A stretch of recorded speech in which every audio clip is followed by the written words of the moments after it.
Assalamualaikum warahmatullahi wabarakatuh.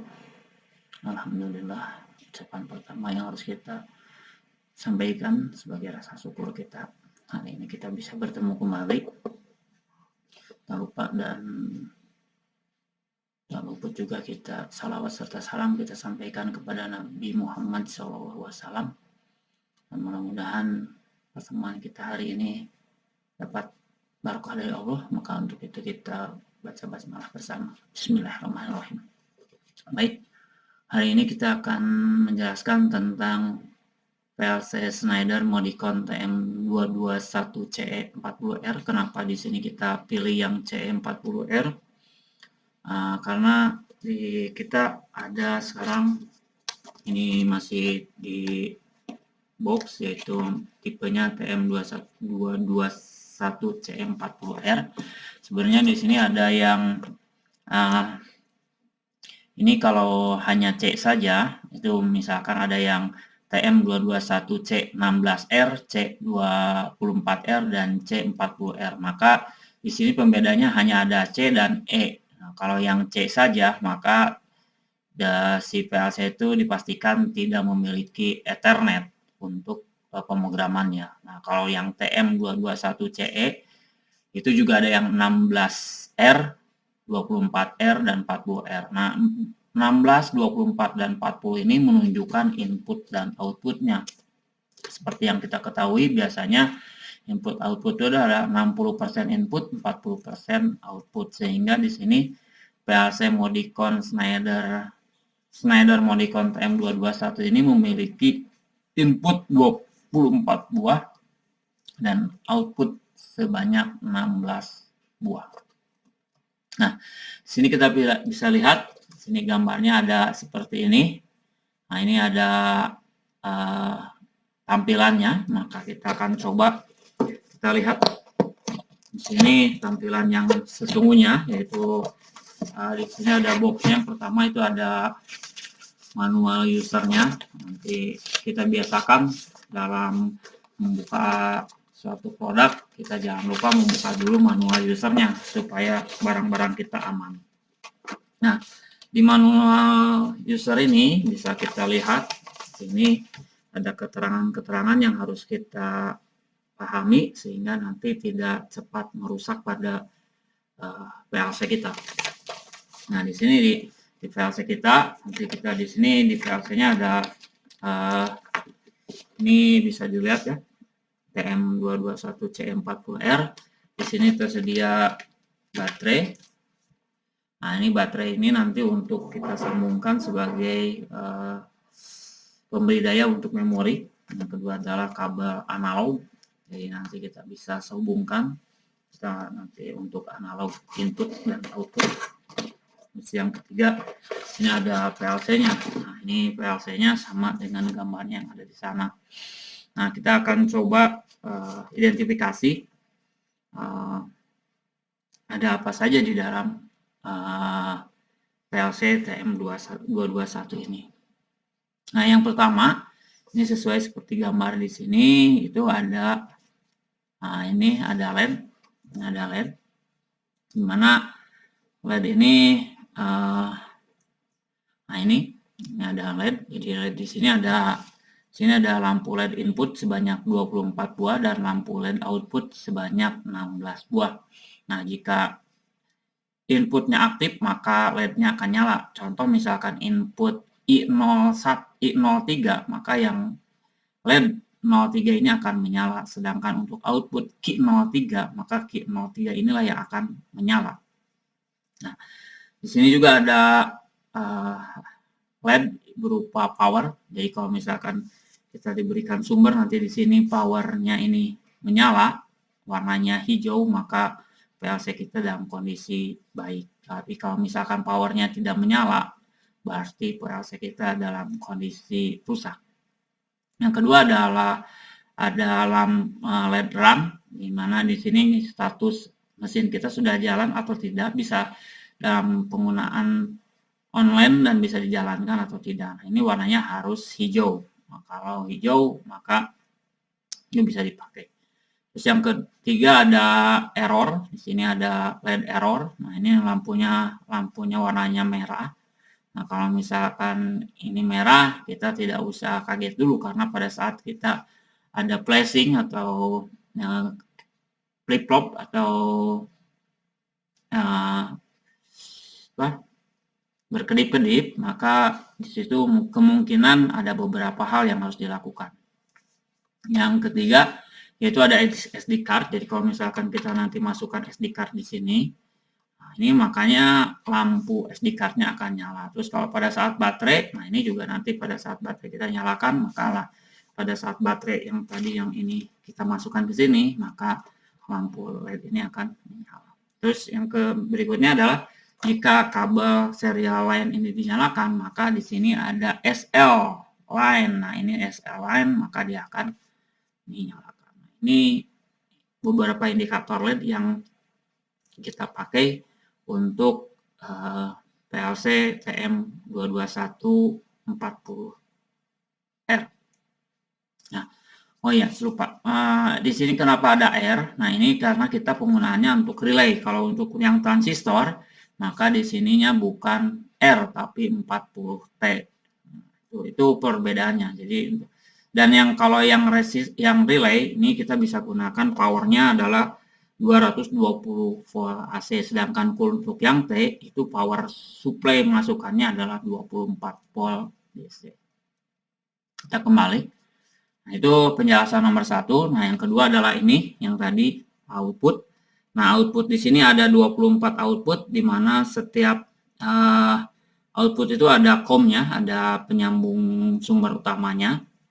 Di sini ada COM 0, dia akan memberikan power buat Q 0 sampai Q 3. COM 1 adalah dari Q 4 sampai Q 7.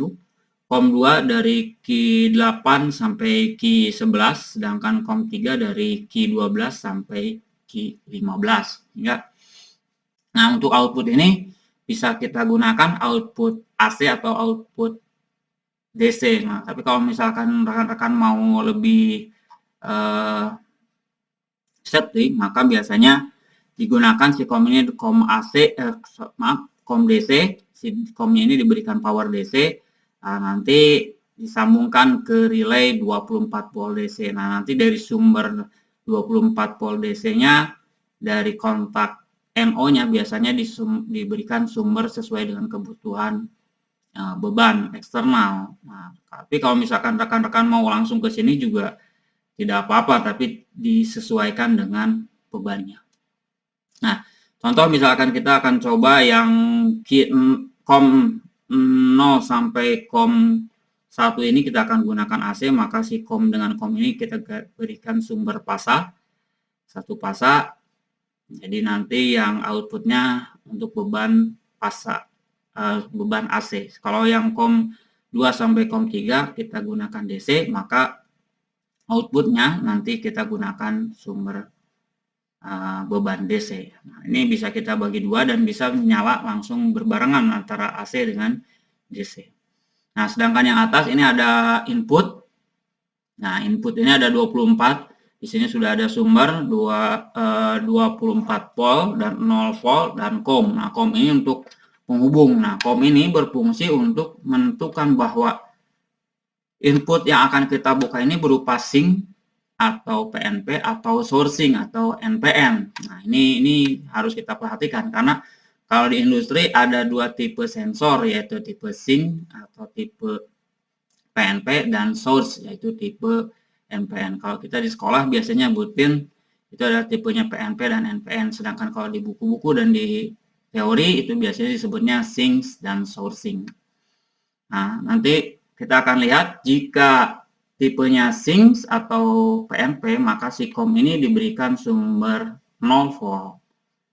Nah, sedangkan bebannya nanti sedangkan inputnya diberikan positif.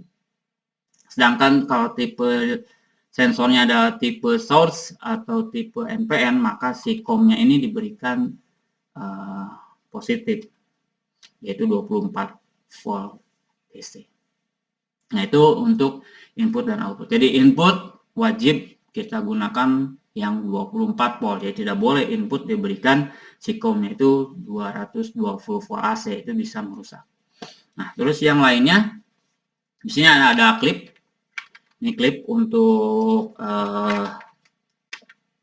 nempelin ke rel C atau rel omega, jadi sehingga nanti kita akan kuat penyimpanannya. Jadi disimpannya seperti ini, nanti kita pasangkan. Nah, terus selain klip ini ada untuk pemrograman. Nah, untuk PLC kita ini di sini kita punya pemrogramannya banyak ya. Jadi kita pemrogramannya tidak hanya satu. Kalau di PLC yang lain kita menggunakan hanya pemrograman satu. Nah, terus kalau bisa pun pakai mau pemrograman yang lain, maka PLC yang lain akan menggunakan option board. Nah, di sini pun ada option board. Nanti kita buka dulu. Nah, ini ada option board. Nah, di sini jadi sudah ada pemrograman lebih. Ini kita juga bisa menggunakan option board. Misalkan kita mau gunakan untuk pemrogramannya menggunakan RS485. Nah, ini nanti kita bisa gunakan. Yang pertama, untuk pemrogramannya itu bisa kita gunakan Ethernet. Nah, ini kabelnya nanti kita gunakan yang RJ45 tipe strike.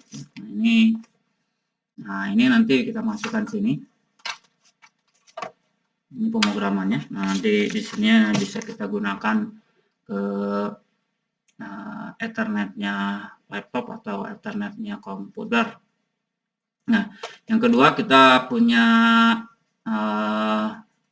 serial LAN. Nah, ini kabelnya serial LAN itu kita gunakan yang tipe TCSM C63MP2P. Nah, ini tipenya adalah berupa tipe serial USB. Nah, ini nanti kalau rekan-rekan nanti beli misalkan.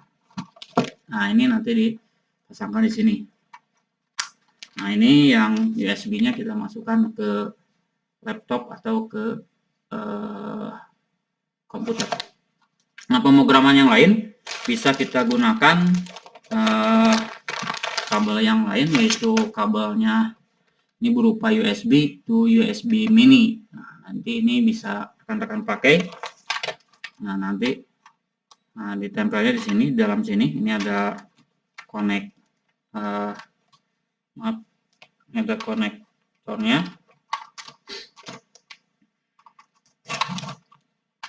Nah, ini kita gunakan konektornya, kabelnya USB to USB mini.